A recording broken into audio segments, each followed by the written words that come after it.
On the corner of this busy Los Angeles intersection, day laborers gather and wait for work. Manuel Barajas arrived at 6 a.m.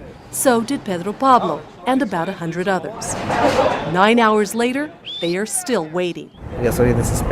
Manuel, who says he's in the country illegally, tells me he's desperate because he has 2 small children to feed in Mexico City, rent to pay here, and he hasn't worked more than 3 days in the past year. His brother helps to support him. He says he wants to go home, but can't even afford a ticket. When I asked the men at the Day Labor Center if they're having similar problems, all raised their hands. Geronimo Salguero, director of a day laborer center, says employment has fallen off by as much as 75% this past year. They come to the office and say, Geronimo, please help me. I want to go back to my country. Pedro Pablo, also undocumented, is one of them. He says he's out of money and can't even afford rent, which is $117 a month. He took us to his 1-bedroom apartment that he shares with 7 other workers.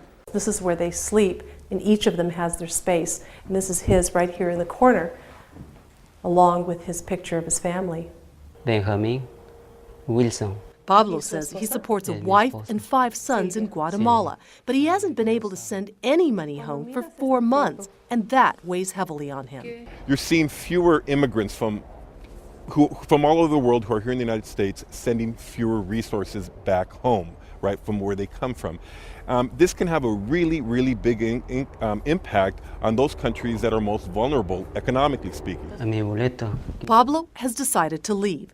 The Guatemalan consulate gave him a one-way bus ticket home. He takes with him a duffel bag and an unfulfilled dream to make it in America. Till then, he goes back to the corner to wait for work. He says when he returns to his family empty-handed, he will ask for forgiveness.